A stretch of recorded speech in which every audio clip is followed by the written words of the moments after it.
And this is your boy, I don't know you checker. For this video, if you are an Igbo man, make sure you share this video before you start watching. Trust me, this video might be long. So if you don't have enough data, borrow data and come and watch this video. First and foremost, none of my handles are monetized, so I'm not making any money. I'm not a content creator. I'm using this channel and what the younger generation information for Kwasema. It's high time we start telling ourselves the truth. I'm going to be the truth. Na ibu nde meli naga. Man anya chori ikwe. And because na anya chori ikwe, I na silon wa asi. We keep living a lie. We are bringing forth generations in Dena Morocco and Kebe Ezioku because what we feed them with bukwa lies. Gini bu that Ezioku. Ezioku a ona agba ona afofu na alu. Ogwuru ike ama iwe melia. Ọ dị ka odudu bel na amụ mana eziokwu ka ọ. Gịnị bụkwa eziokwu a? Eziokwu a bụ na emelile anyị n'agha. Na bụ ndị emeli. Mana asịla anyị asị mgbe emelicha anyị. Maka na achọrọ ka anyị feel be ka ndị emeli n'agha. Ya ka eji wee sụọla anyị oyibo a. No victor, no vanquish. Maka na anyị bụ mmadụ. Enwere onye chọrọ ka asị ya na ọ bụ onye emeriri n'agha na onye adọrọ n'agha. Enwere onye chọrọ inwe that status of onye na-enwere onwe ya. I embrace that slogan, no victor, no vanquish. I go badie with ubia inine. We embraced it. Or console why we try to build on with that language, no victor, no vanquish. And this is the plan of Obodanonimia to reintegrate us back into Ianem. Now, we lost ourselves when we stopped reading the signs that shows that that was just a slogan. It never meant anything in reality.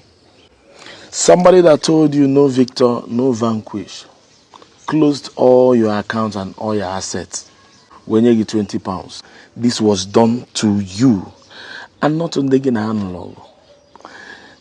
Everything was closed down and 20 pounds was given to you. People lost their assets, their business, their houses, their investments. And we started afresh with no victor, no vanquish. And we've been living our life like that, lying to ourselves. After Anus logo, now we go back to drawing board. We say a plan. Am I here about the plan? The plan beginning. Eba we go no victor, no vanquish. I gain that free hand so that they will feel belong. Mana what we will never allow these people to have access to. Bogene, power. Any office that decide the direction of this country, they can never have access to that because these people don't have equal rights with us. And that script has been played out on our faces, yet we don't know. This was the plan. Now, we were given free hand to do our business because they know that what matters is power. Only thing that matters is power. If you have power, you can make yourself a trillionaire, even in dollars. And if you have power, you can make a trillionaire a wretched man under 24 hours. So power decides who is wealthy and who is not. So ni nwere ego na account gị, ni nwere investment here and there, ni nwere influence, you still don't have anything because onye ji power can cripple you overnight. Onya melo, so many in the buy, negoni never jive nwere onoku because of ejiro power. Onye ji power, ye jeva tiva n'okpuru table. Onye ji power, all ka ga put, e freeze all your assets, all your bank details, tiekwo gi n'ime. Mege, imapụta the court until ha chọ. Ya bụ ihe power na-eme. and ihe abụ ya n'ala anyị lapụla anyị gbaghazie nnekere. Make your money, it's not a problem. But if power nwa akaghị ama anụ ya maka na anyị amara the benefit of power. Onya mere anyị ji feel like I don't want to say this. I just feel like even now, when the governor, the minister, the rep, the elite, the das, our billionaires, and no, I can have power. Oh, power na area they can't make a demand. That is a fact. Obro Okwefulef, I'm telling you the truth. They cannot demand for anything. One boy they demand even a burger. You can't. Whenever one boy decided he demanded something from Ogia will put him in his place. Where that's not Bronya burger. This is our status. And the earlier you know it, it will start affecting the way you reason, the way you approach things, the way you talk, and what to demand and how to go about it. Now, let me draw your mindset backward. After the war, Aba was area for commerce. Onitsha, the biggest market where you trade. Aba is for production. After the war, there is a plan to reintegrate us back to Nigeria. Because Nigeria after the war began, that we need to be checkmated. Any check here, all our actions need to be checkmated. That is why they wanted to start moving our businesses from our base here in the southeast into other regions in Nigeria. How did they do this? They knew that we were business people. And after the war, we were left with no other option than to trade and make money. Because whatever thing we had was taken away from us. So they went to the Ogapatapata of them all IGMA business. Which is what? The seaport, Bonaire, and Nkebna Calabar, and Nkebna Rivers. For weje ba aka ke ya balaka. We decided to lay checkpoint upon checkpoint upon checkpoint from Port Harcourt seaport down to east, from Calabar seaport down to east. Ibuluzi afiagi kilia chaya na wharf. With so much restrictions and suffering. Ikugido wonder before bata southeast or galon. Afiaga galon genogi abariye. Iya be ihe no na pass through. First and foremost, I zibu na Port Harcourt seaport we na bata afia. When this started happening, we thought no bunde rivers na-eme ihe. The whole importers and ndị oga the in charge of business were a meeting where sizie na ha ga-esizi from Port Harcourt seaport move here to Calabar in order to tell the rivers na they can do it without them, since they want to punish them. They now relocated to Calabar seaport. The same checkpoint happened there. Obviously, the double. Now, why our people were seriously passing through this operation? They were putting up to this until some people will notice here that na hani diri mepe branch na Lagos, in other places na the country, Kano and other places. Make point to you. Abiaze mepe branch and no more boy na azo branch. I notice here na omo boy na azo branch na Lagos, Kano, other places, Abuja. Those omo boy na agbazi moto, beto, na ndị otuva bijo na-arụ ụlọ. Ha nwa nọ n'Aba, ha nwa nọ n'Ọnịcha, ha nwa nọ n'Enugu na-azụ head office. Ndị na-ebe eni because of gịnị? Branch anwa, these people felt more secured buying from there than coming down to east. Because of gịnị? Ọ bụ na ime offload na Lagos seaport, ịma akwụ ụgwọ ihe niile ị na-akwụ ụgwọ ya n'ụzọ ga-affect your price down here na east.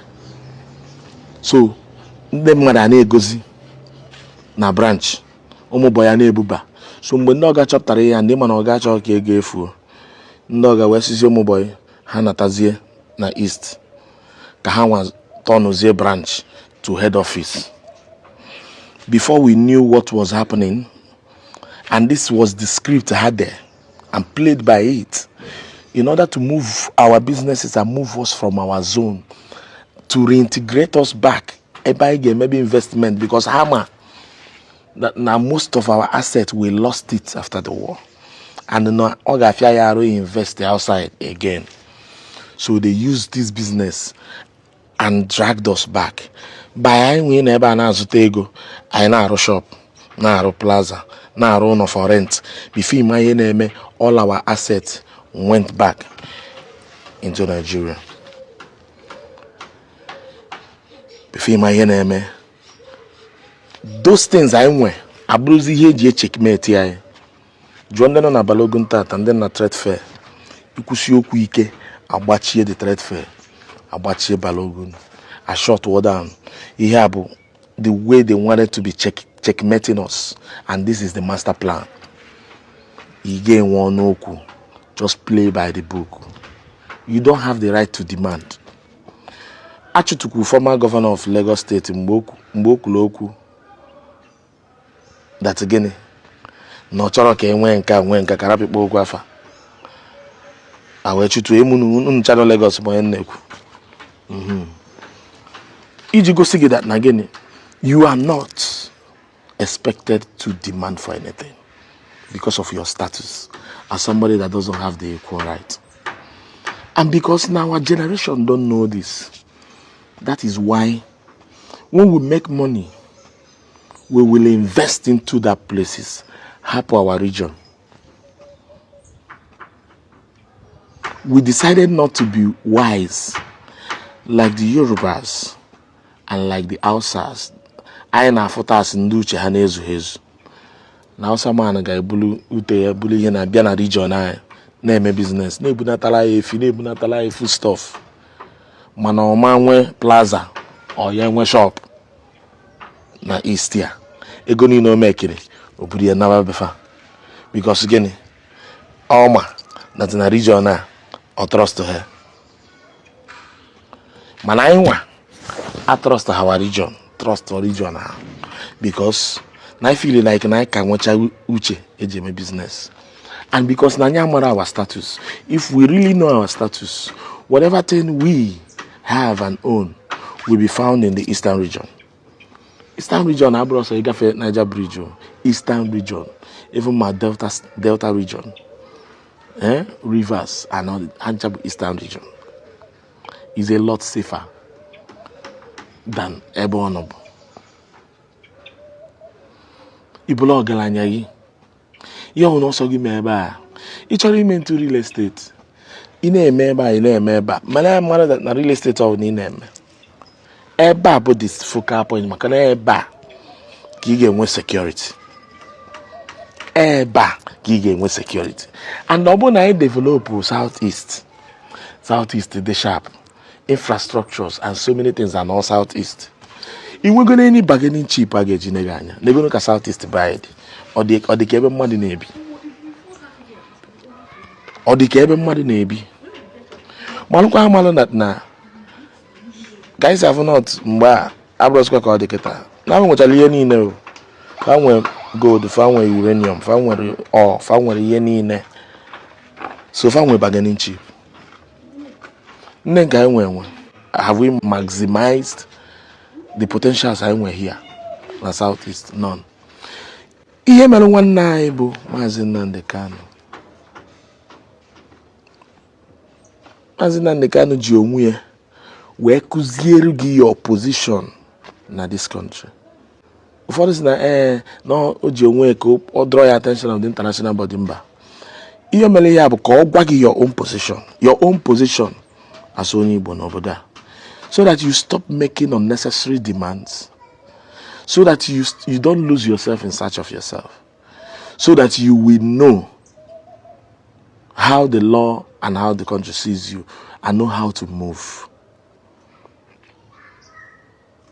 See, when you know who you are and the right things happening around you, the way you act will change definitely.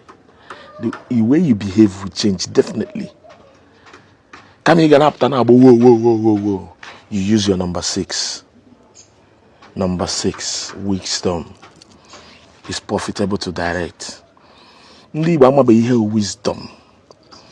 Let me shock you. There are so many Igbo people, the influential, that did something very meaningful in the case of Nnamdi Kanu than some of you online. And why did they decide to operate under is because they know their status and they know what is playing that you don't know. There are so many barristers. Because I need to get his permission from Bafia. There's a barrister, Nelly Dibu, case in Nnamdi Kanu. That day, and I got judgment. I spoke to him, he was crying. Some effort in Omeke. Let me not say much because I needed to get his before I say anything. A lot of people went behind doors and closed cameras. So, know who you are. Marry your position. This judgment now. If we don't know who we are, what will it lead to? Okay, lead to tension in the southeast. I be the kwazi. Buonwai.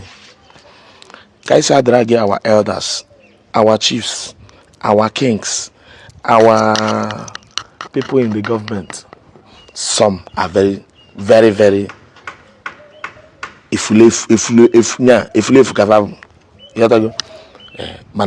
Many of them cannot really do anything. They can't really do anything. They can only beg. They can't demand. When you force them to make a demand, you don't know your position. And you will keep running, round and round, circling around. So, know who you are. This is the essence of this message. Stop. Unemes is no up. Know who you are. Number 1. When you know your position, the way you act and the way you behave will change. You will start using your brain, not only your mouth and your leg. Now, urge every Igbo person, look into Southeast, look into the Eastern region. Do your investment. Bring your infrastructure home. Build here. Do whatever thing it takes to bring peace to the South, to the Eastern region. Oga, ihe anyị nwere bụ ndị Igbo wee go, anyị nwere power. Ozemena wansube sege Igbo chọba power, Igbo nwere power. Oda kweli.